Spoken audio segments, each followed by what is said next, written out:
This is for Palestine, Ramallah, West Bank, Gaza. This is for the child that is searching for the answer.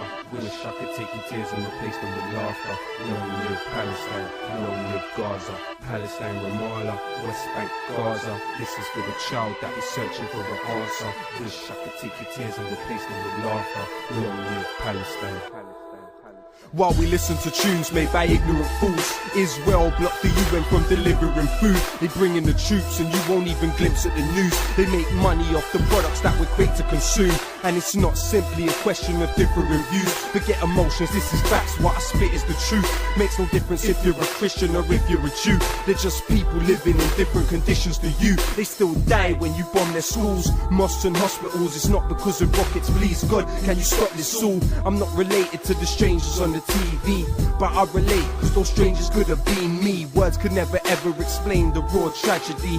It's not a war, they're just murdering more rapidly, and we're automatically supporting pure savagery. Imagine how you feel if this was your family. Free my people, long live Palestine.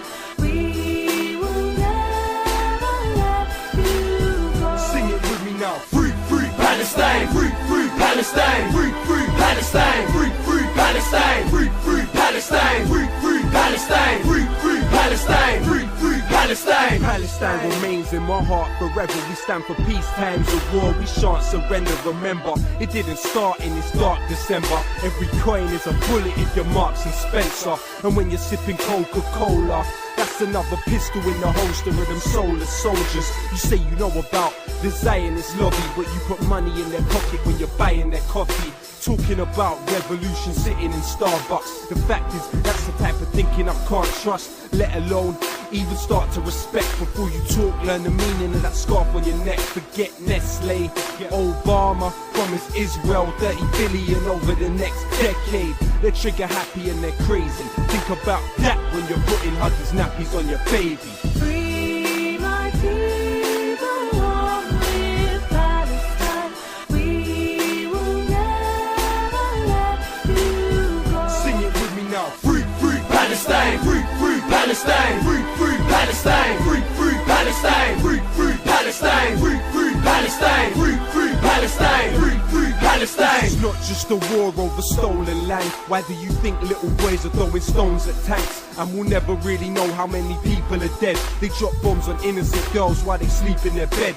Don't get offended by facts, just try and listen. Nothing is more anti-Semitic than Zionism. So please don't bring bad vibes when you speak to me. There's plenty of rabbis that agree with me. It's your choice what you do with this message, don't get it confused. I view this from a human perspective. How many more resolutions have to be violated? How many more children have to be annihilated? Israel is a terror state, they're terrorists that terrorize. I testify my television, televise, I'm telling lies. This is not a war, it is systematic genocide. But whatever they try, Palestine will never die. Free my people, long live Palestine.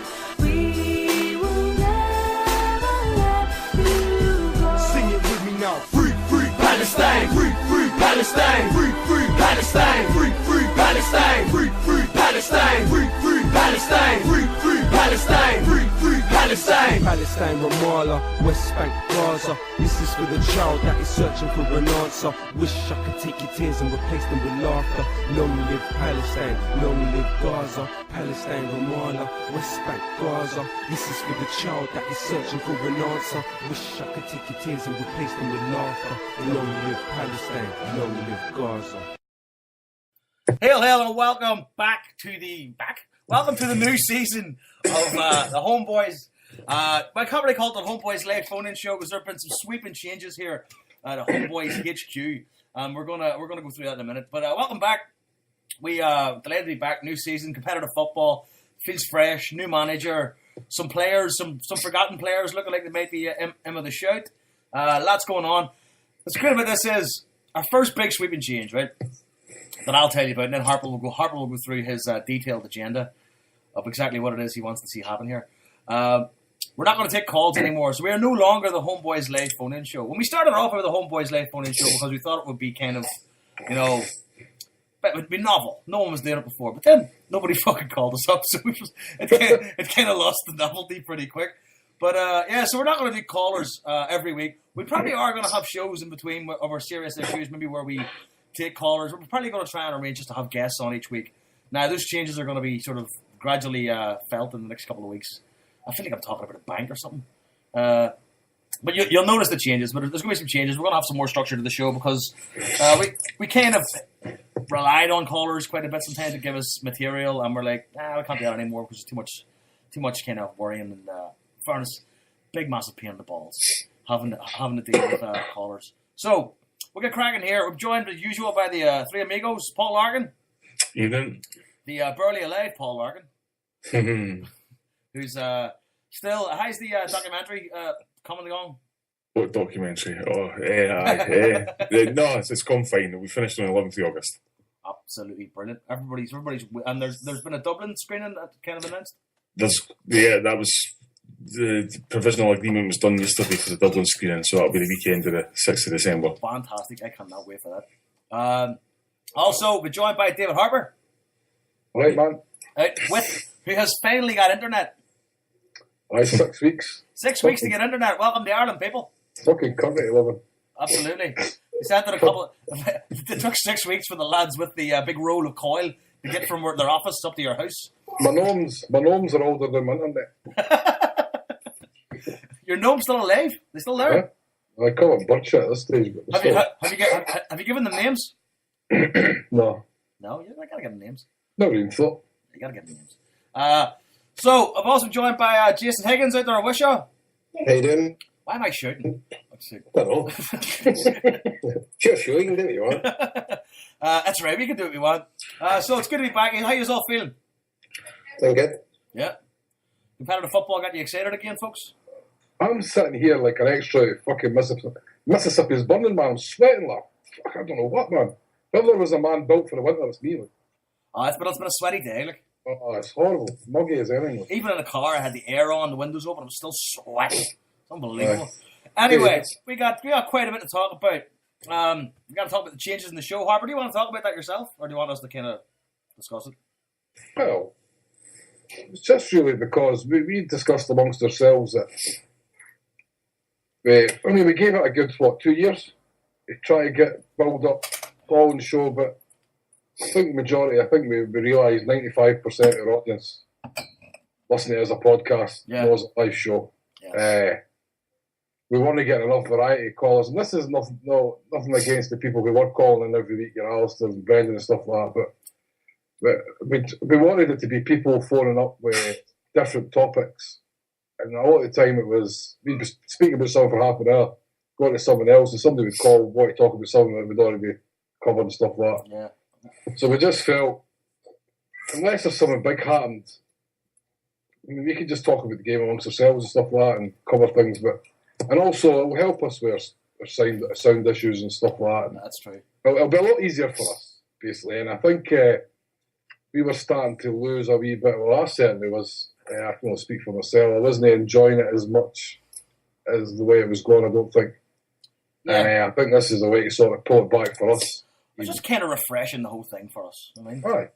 And the person that's got Joe, who's got the console, it's a pain in the hole when you need to take calls. it's an absolute nightmare. Like, and then people start giving you shit, and then you can't let people on because there's too many on, and they don't know, and then you got to stop the conversation and address the person who's trying to call in, and all over the place. It's not like a radio show where somebody's backstage fielding the calls and feeding them through to you. I actually got to sit here, like whoever's doing it's got to sit there and go, right, that person's calling in, that person. That's a pain in your balls. And But if you remember, Joe, we had some big shows that the callers made those shows. Oh, yeah. You know what I mean? And when anything big happens, we will still open up the lines to give people to say, like, do you know what I mean? We're not shutting down free speech, which brings me on to our next topic, which is fairly serious.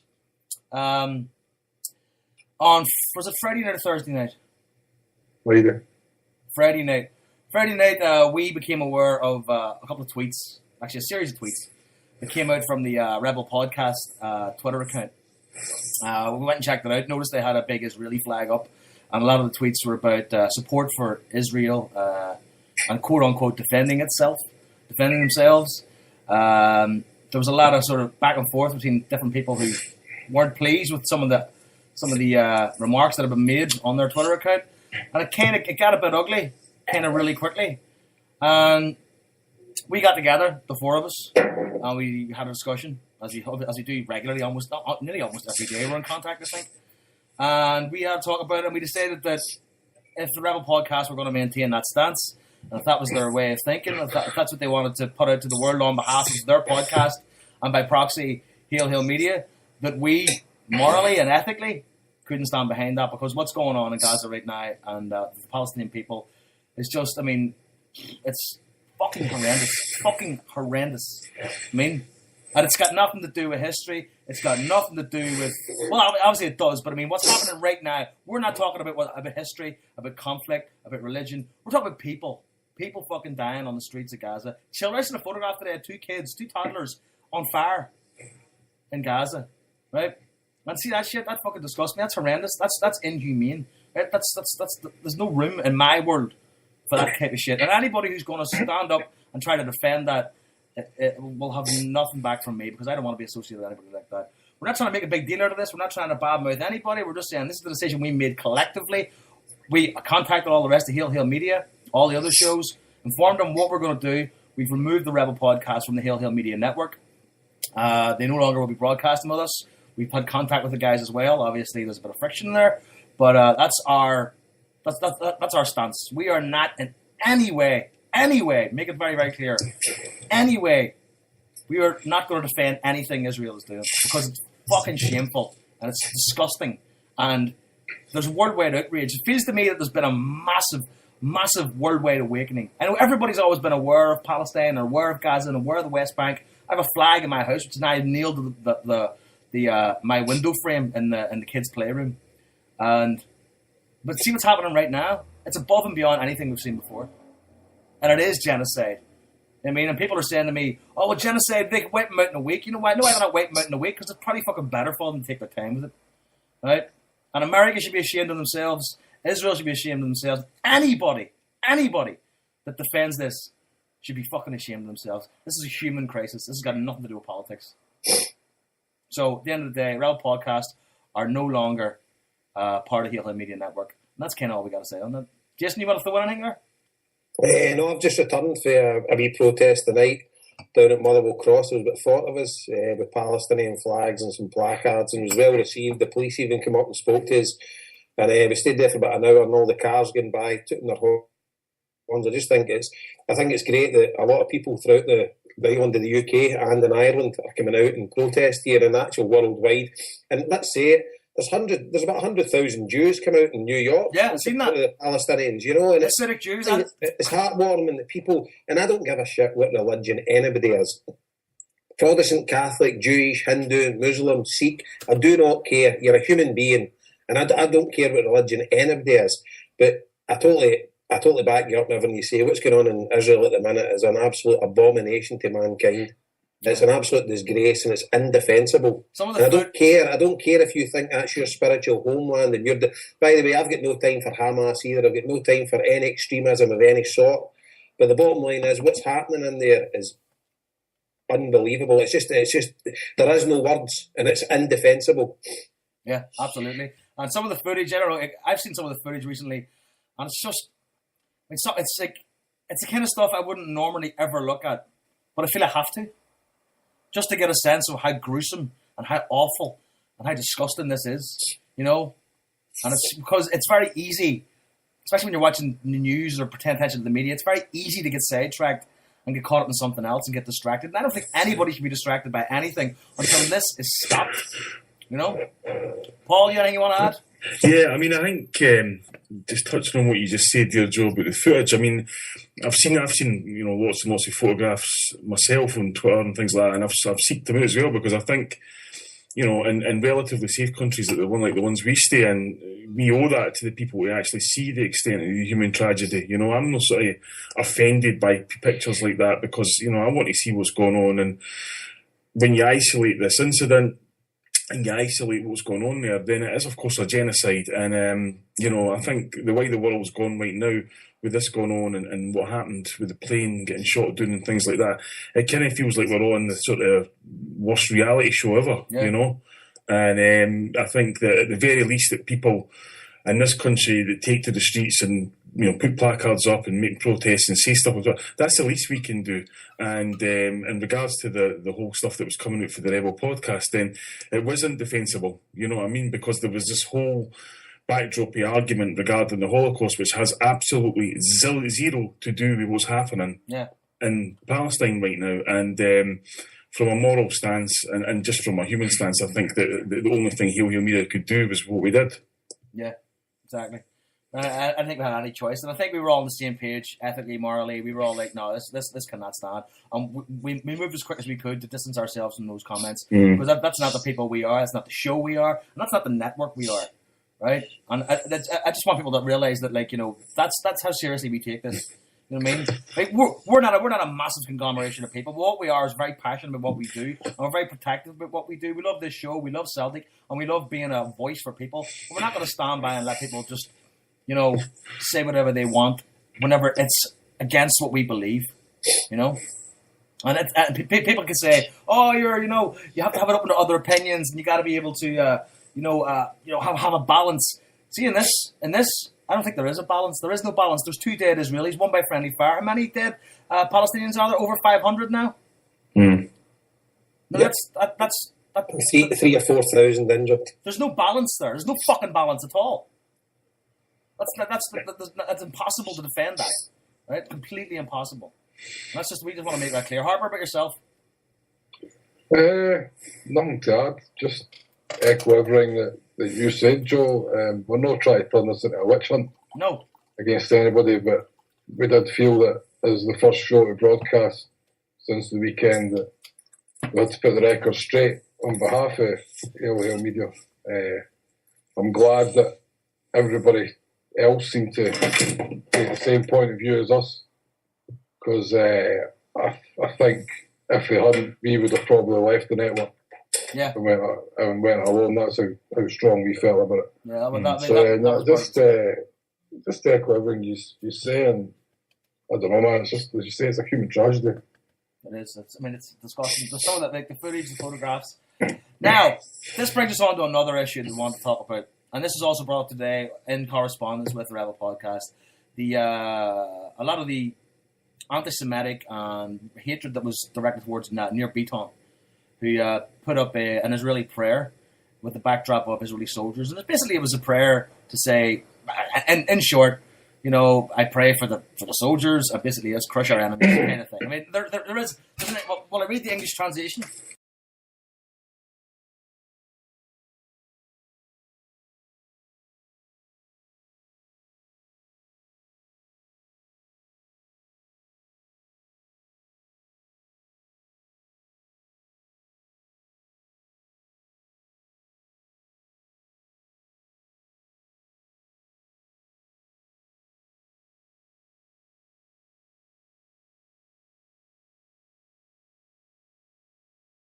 Views, and at the end of the day, that's understandable. So if the lad posts that, I think, personally speaking, I think he's probably been brainwashed. But I just think, I'm seeing the chat room there, there's no sound. Is it sound back? That was me. It was my fault. I hit the wrong button. All right. For the whole show? No.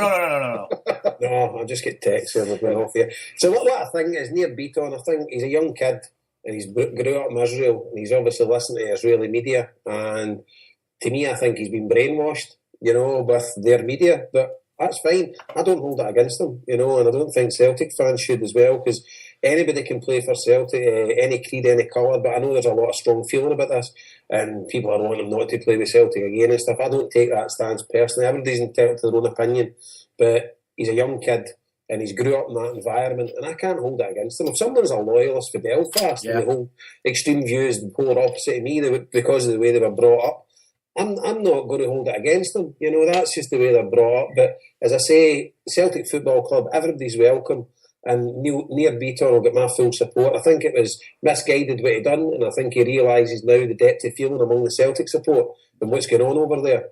So, but he's not getting ostracised for me. I'm not one of these that's want him hung, drawn and quartered. I think he's made a mistake, and that's fine. I think Anthony Stokes obviously didn't meet with the best wishes of the club when he was caught singing and stuff like that and whatever, and he get fined Lee Griffiths has made mistakes. He get fined. I think Near Beaton, he maybe thinks he's not made a mistake. But at the end of the day, it's a very emotive subject, especially in this day and age and what's happening at the minute. So he's got to just accept his punishment or whatever, and we move on. But I'm no one for ostracising the kid for the club anyway. Joe, Jason, sorry. Do you think any it was retaliation to what Andy Stokes had tweeted? It could have been. It could have been. But, It was actually something that I thought because Anthony Stokes had directly tweeted the IDF. I thought maybe that was maybe he was sort of putting his point across. I don't know. I don't know. I would hope that that's not the case, because that's the last thing you want between football players. Aye. I mean, you don't want to score. It's the last thing you want is your players to be talking about war situations and things like that. You know, I don't think there are many football players intelligent enough to be able to wade in on that sort of subject, to be honest with you. aye. But at the end of the day, that's my point, and I don't want to see MD ostracised, and and that's it. Cool. So there you go, folks. There's the first order of business. I think it's fairly dramatic around here when nobody. Someone in the chat, Mitchell Beaches says, "How has Near Beaton done the same as Griffiths?" Well, Lee Griffiths upset quite a few people with singing, and Near Beaton's upset quite a few people with doing a tweet. The two of them weren't exactly the same, but they have upset people. Yeah, we're not trying to draw leg for leg here. No, I'm not saying it's the same. We're But saying people get in trouble for different things. Yeah. So that's the end of that. No more Rebel podcast. We are firmly behind the people of Gaza and people of Palestine. And on with the show. Anything else we got to bring up real quick before we go on with the show? As well, just coming back next week, I think this has been too much already. Just probably maybe before we go into football, then just still talking about Hail Media podcasts and that, and the Rebel podcast will be broadcasting us anymore. And I dare say they'll still broadcast through their own platform, because they do have another feed. So anybody who listens to this and think, well, they agree with them, you'll still be able to listen to the guys and tune in. That's your right. You'll be able to seek them out, and they have another feed for the podcast. So I'd encourage you to go and to look for it if you. Absolutely. Listen, we wish the lads the best of luck. I mean, listen, go off and do your own thing. It's not. There's no. I don't want it to be bad blood. I just want it to be known like that. That's not the type of network we are. That's not like. I mean, we didn't set this up obviously with any political agenda, but we do have our beliefs, and we do have our morals, and we do have our ethics, and we are going to stand by that, because that's the kind of people we are. That's why we're an independent news sort of like media outlet. You know what I mean? Because we have that passion. Right. So just completely unrelated. I don't want anybody to think that we've kicked these other podcasts off. Everybody's gone except for us.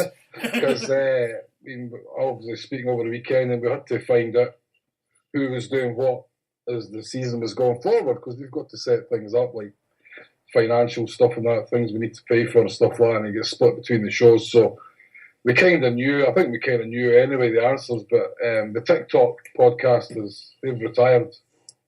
Richard and Buns and Johnny and that, so they're finished. The temporary stand, who kind of finished last season anyway, they've confirmed that they've finished just due to guys having new babies and new jobs and stuff like that, and new babies as well as someone that's going to bring Beyond the Waves to an end, and it's current guys.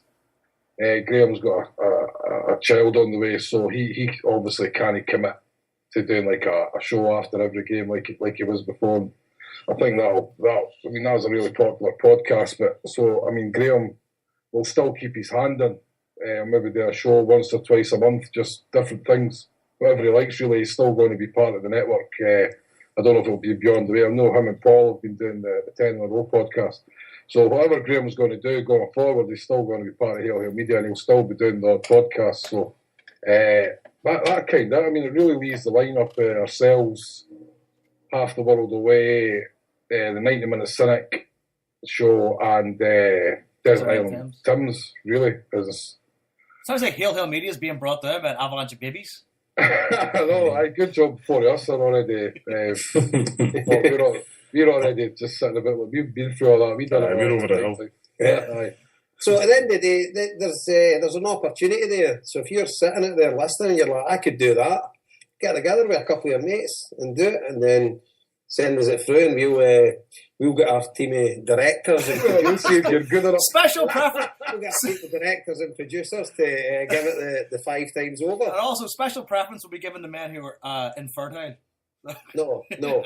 You've missed a trick here. And we'd especially like to go out to any female listeners. They have babies too. Any female listeners that are over the hill that like Celtic and would like to speak about Celtic. No. See, that sounded like a fucking dating So Jason's looking for long walks on the beach. I know why all the employers didn't want to employ women back in the day. You know what I mean? Oh, for fuck's sake. What the Jesus Christ, I'm going to get the burn the brand again coming on here. There is no sexism in this show. No, nothing. We're not against anybody here. All are welcome. Absolutely. Right, I know you get another beer for us anything else. Even alcoholics are welcome. Absolutely. Well, the foundation was built upon alcoholics. So, international football 1-0 against KR Reykjavik. First half was fairly sullen. Second half was much better. Callum McGregor with a great wee cut in, but essentially a lucky enough wee goal. Like, got a good deflection past the keeper. But I'll hand it over to one of the more knowledgeable people in the podcast. Paul, your take on the game. I mean, it was good to see McGregor get a shout in there. Yeah, I was quite happy with it. I mean, we're back beyond the start of the season. We're away from home. We win. We keep a clean sheet. I mean, I don't think you can really ask for much more. The team we're playing are not that great. We're kind of finding our feet again. There was a few kind of square pegs and round holes in the team. The system's clearly changed. We're clearly going to be emphasis on people wide up front rather than wingers bombing forward.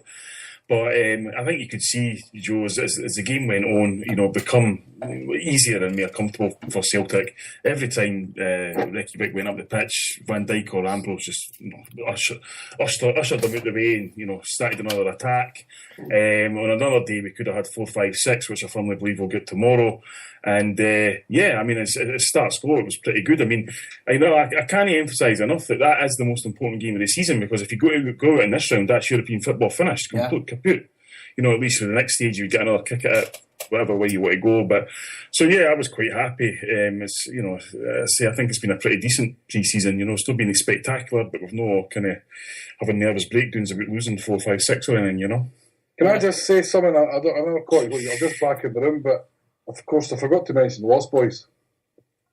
Who? They're finished and all. They're lost. Hey! Hold on a second.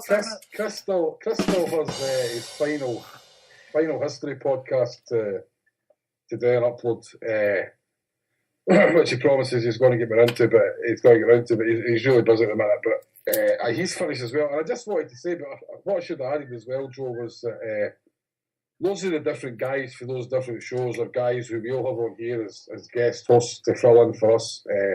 I know like Chuck and Scott for the Temporary Stand, where they said Richard, Chris and Wigan, they're all guys that will come on here, and there'll be a valuable addition to this show going through the season as well. So I'll just come back in the room. I don't know what you were talking about there, but I'd have been very remiss not to mention Chris McGuigan, which is probably how it all started for us. So. The Podfather.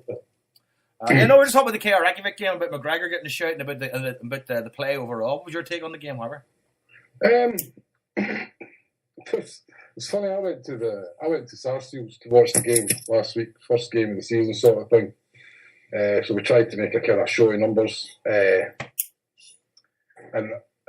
most of the people weren't too happy with how we played, but I wasn't too upset. We came away with a 1-0 win. I mean, if you look at the chances we created in the first half, I mean, hitting the bar and shot after shot.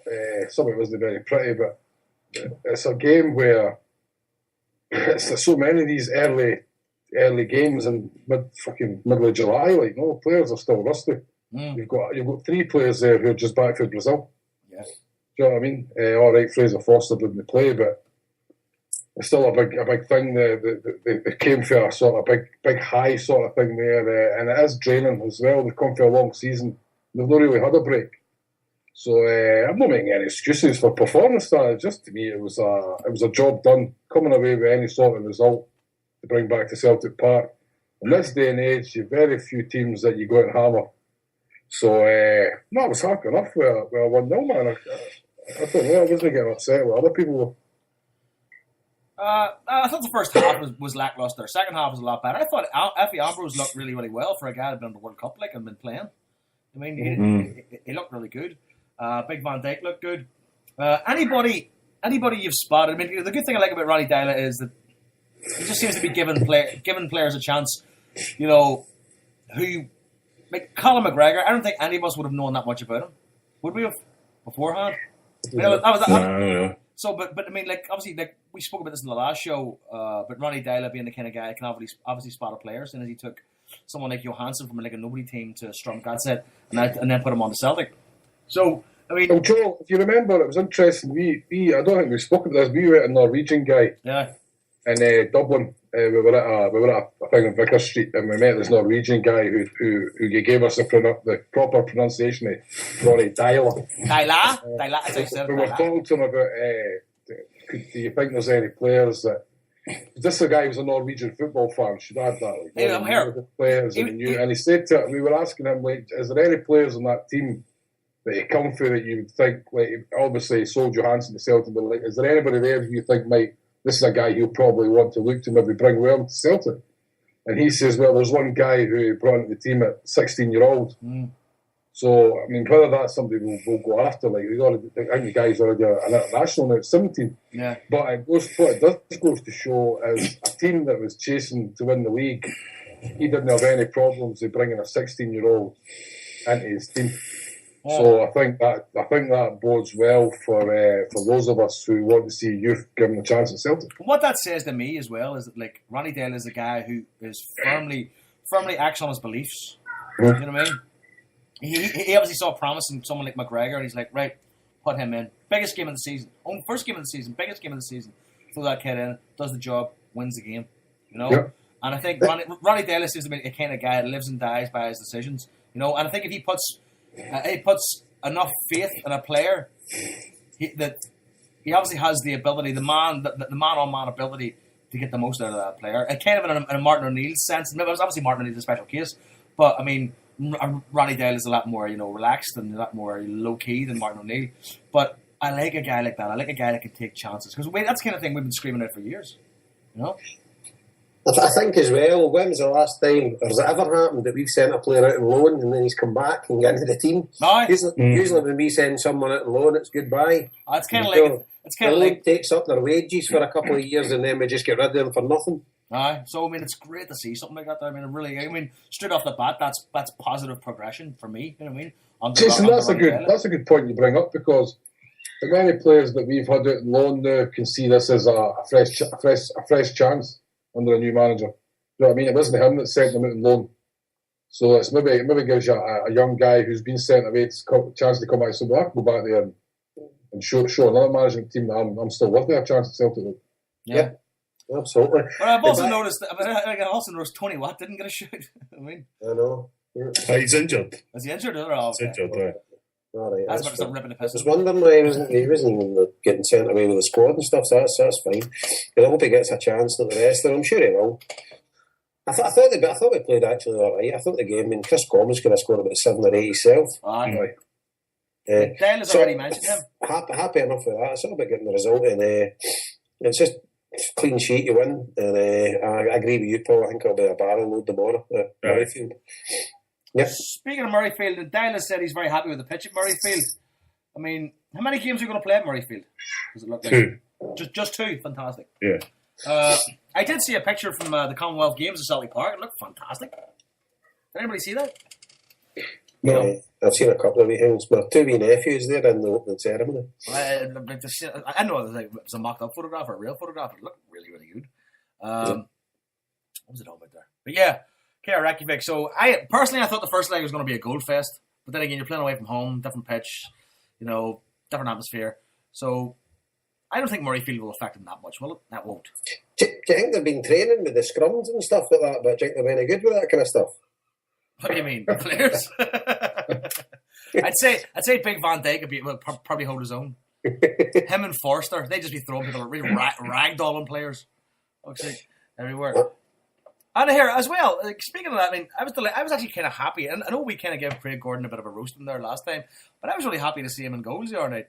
I mean, because I still think he's got a lot of talent. No, for the friendly against Dresden. Did you watch the Dresden game? Did you? I only seen about 20 minutes of it, I watched it. and I watched the highlights then. I kind of had it on the background while I was doing other stuff. I've never seen a minute of pre-season games. They've been actually all right. They played pretty good. I've won a few quid off them in bet, to be honest with you. Do you know who stood out for me and those? Not necessarily stood out, but who's looked like, oh my god, this guy, this could be it. Pookie. He's done well. I mean, for a year now, I've been going like, there's a player in there, and I know our faith kind of wanes. But You need to get a shout out to Alistair. Alistair's been ranting and raving about it for a year. Alistair's been ranting and raving generally. Well, Alistair sent us a tweet earlier to say 5-0 tomorrow night, Pookie first goal. So There you go. get your money on that, Trips. See in the pre-season games, I was on holiday and I got a feed for I think it was a Dukla Prague game. And was the Dukla Prague the one that was 2 each at some point? We ended up winning about 5-2. Yes. Was that game? Yeah. No, No, that was Lynn's. That was Lynn's. Lynn's, right. Was it Lynn's, right? So I turned the game on and it was 2 each when I got a feed. And I was watching it and we were battering them, you know, it was camped in their box. And I checked Betfair and we were some like 2-1 or like 5-2. No, it wasn't 5-2, it was like 2-1 to win the game. And I was like, I'm going to stick a bet in this. I put 25 quid on it, or 20 quid, I can't remember.